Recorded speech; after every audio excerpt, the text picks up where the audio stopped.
These are the strongest world government fighters in One Piece. And we've got to start off with the weakest of the bunch, the Marine Commanders. Now, the Commanders consist of Full Body, Django, and Helmeppo. The Commander branch in the Marines is like the middle management of the world government military. These guys aren't at the top of the food chain, but they're definitely not at the bottom. So how powerful are we talking? Well, officers like Lieutenant Commander Helmeppo, Full Body, and Django have quite unique skills and have proven themselves in various situations. However, they're not on the same level as, say, an Admiral, who can basically change the weather. Their responsibilities can range from leading smaller units in battle and executing specific missions handed down from higher ups. But if Don Krieg's crew shows up, it might just be over. Now, the same can't be said about the captains, because this group of Marines are pretty strong. This group includes Tashigi and Koby. Captains are above the commanders, and they lead missions, make critical decisions, and are expected to handle some pretty intense situations. But still have a way to climb before hitting the big leagues like the Admirals. Captains have to have a mix of combat skills, tactical thinking, and leadership qualities. While they might not be throwing down islands or summoning tsunamis, captains can hold their own with unique abilities, hockey control, and sometimes even devil fruit powers. They're tasked with leading their units on missions, dealing with pirates, and upholding marine justice. It's a role that demands respect, both from those that they command and those they go up against. Sheesh, these guys are tough.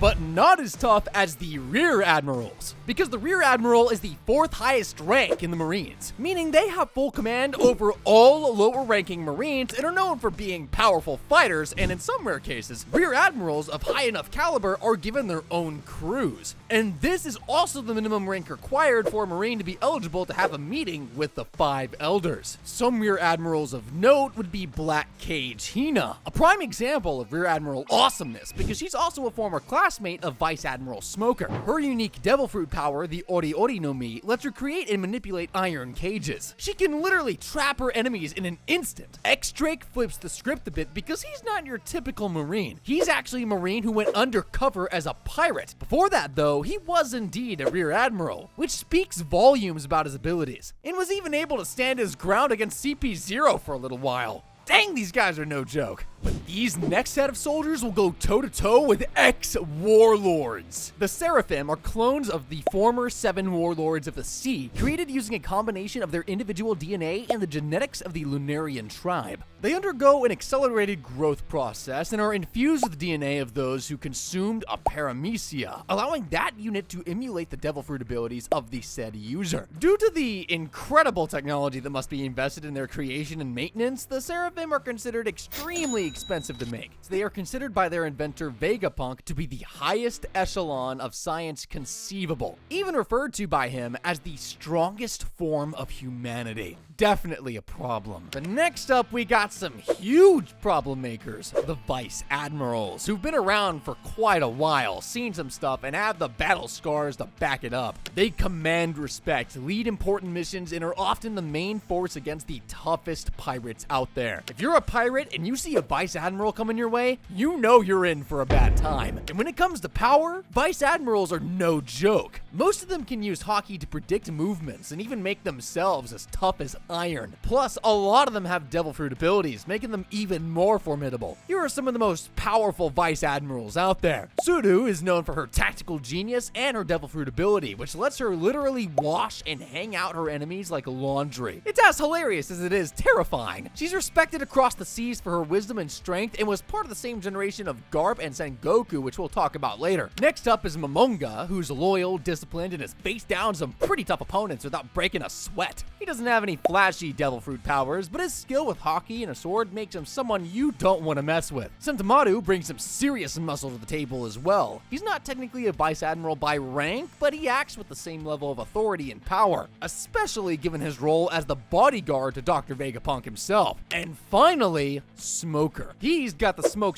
fruit powers, letting him turn into, you guessed it, smoke. Which is as cool as it sounds. And Smoker's all about justice, even if it means bending the rules or going against the grain. I put these guys in C tier. Yeah, you heard me right, C tier. If we were making a tier list anyway, of like strength. Next up, we have the most powerful secret agent group part of the world government, CP0, short for Cipher Pol number 0. They're a group operating under the world government tasked with doing the dirty work like spying, assassination, and ensuring the government's secrets stay that, a secret. They're the guys you send in when you need something done work quietly but deadly. Members of CP9 are not to be messed with. They're trained in a martial art called Rokushiki, which gives them superhuman abilities. Rob Lucci is as deadly as they come. He's got the power of the cat fruit model leopard, which lets him transform into a leopard or a leopard-human hybrid. His fight with Luffy is legendary, showcasing just how tough he is. As for Kaku, he's another powerhouse with the ability to turn into a giraffe thanks to his devil fruit. He's quirky but deadly serious when it comes to battle. And when it comes to terrifying, Guernica was a tough opponent on Onigashima, battling X-Drake and Appu. It just shows they're one of the world government's most powerful weapons. But they're not quite Yonko level. However, these guys arguably are on the level of the Yonkos. There are usually 3 admirals at any given time, and each one is a force of nature with the power to shift the tides of battle single-handedly. Each admiral has access to incredibly powerful devil fruits, which give them abilities that can devastate entire fleets or islands. On top of that, they're masters of hockey. Our first admiral is Kizaru, and he can move at the speed of light, literally. With his Glint fruit, Kizaru can shoot laser beams, move faster than the eye can see, and create devastating explosions of light, which all contrasts his laid-back attitude and hides a sharp tactical mind and willingness to do whatever it takes to maintain order. Our next admiral, Fujitora, who brought a breath of fresh air when he joined the admirals, is blind, but incredibly powerful. See, he wields the power of gravity, allowing him to pull meteors from the sky or pin his enemies to the ground with an invisible force. He's also got a strong sense of justice and believes in a fairer system for dealing with pirates and civilians alike. Green Bull is the newest of the admirals, and we saw his power showcased against Wano's samurai and Momonosuke. He's incredibly powerful, being able to take on all of these guys with ease. This just goes to show how truly threatening these admirals really are. But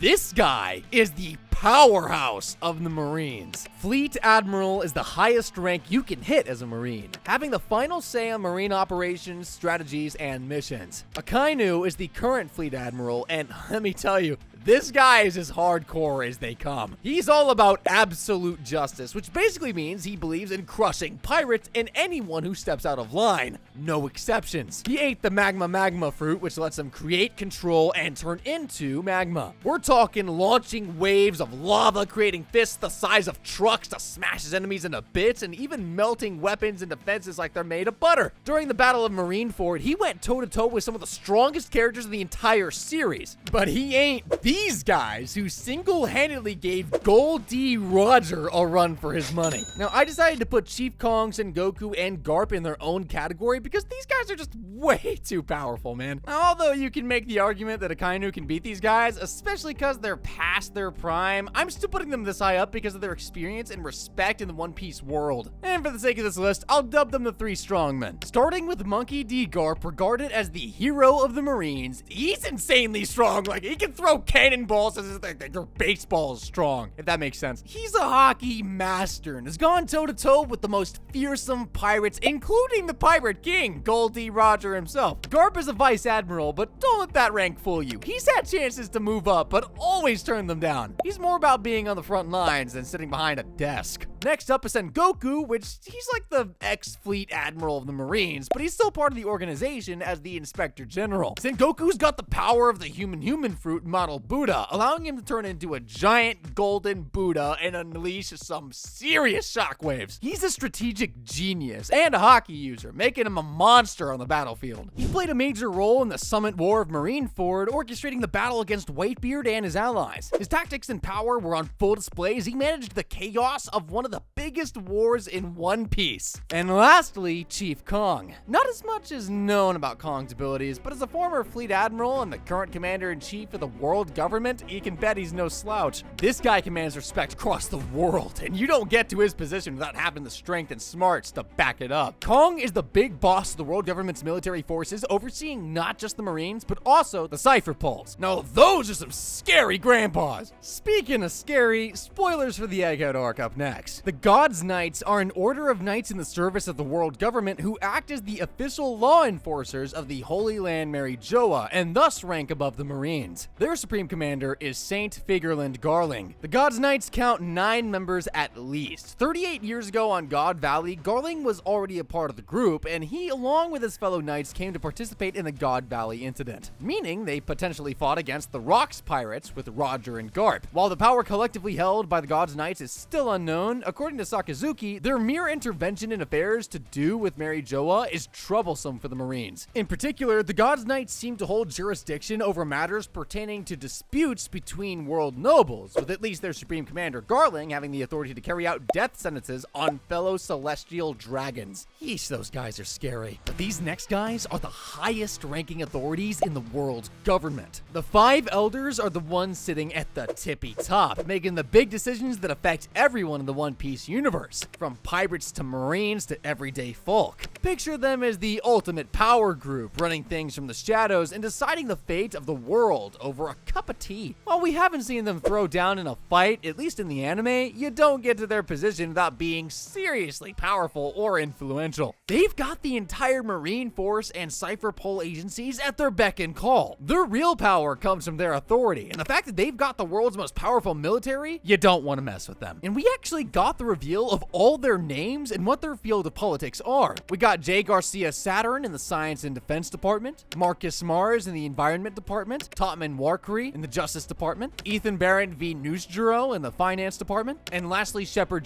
Peter in the Agriculture Department. Their primary concerns are protecting an unstable world from the influence of piracy and maintaining the public image of the world government, going to great lengths to keep their oppressive reputation a secret from the public. They have ordered the killing of an entire island of people to hide the discovery of the Void Century through the deciphering of poneglyphs. And before we get into our strongest, scariest individual on this list, make sure to subscribe and like the video for more One Piece content. And lastly, Imu. Imu is the supreme leader of the world government in the One Piece universe, occupying the highest seat of power, the Empty Throne, which represents authority over the entire world. Imu commands absolute loyalty from the 5 elders themselves, who submit to Imu without question. Revealed during the Reverie arc, Imu's existence is one of the world government's most closely guarded secrets, intended to continue the myth that the world lacks a singular ruler. Therefore, the world would think that all kingdoms have a say in things. But despite Imu's critical role in One Piece, their appearance remains largely concealed, seen only as a silhouette. Imu possesses a humanoid figure with a crown and a long robe that trails significantly behind them. Their eyes are red, adding to their mysterious aura, and they have shown a particular interest in Monkey D. Luffy, Marshall D. Teach, Shirahoshi, and Nefertari Vivi, going so far as to personally hold onto their wanted posters. Their interest seems to extend beyond mere curiosity, as evidenced by their willingness to order the annihilation of entire islands to erase them from history, showcasing a level of cruelty that surpasses even that of the 5 elders. One of Imu's most alarming traits is their intense interest in those who carry the initial D in their names, viewing them as threats to their rule and the world government's stability. This hatred is part of a larger narrative involving the Will of D, an ancient enemy of the world government. Imu's interactions with key figures like Nefertari Cobra and Sabo further reveal their ruthless nature and the lengths they're willing to go to protect their secrets and maintain their grip on power. Their ability to transform into a formidable beast-like creature hints at untold powers, possibly from a devil fruit, though the extent of their abilities remains largely unknown. Now, if you like this video, go and check this one out. Have a great day. Thanks for watching.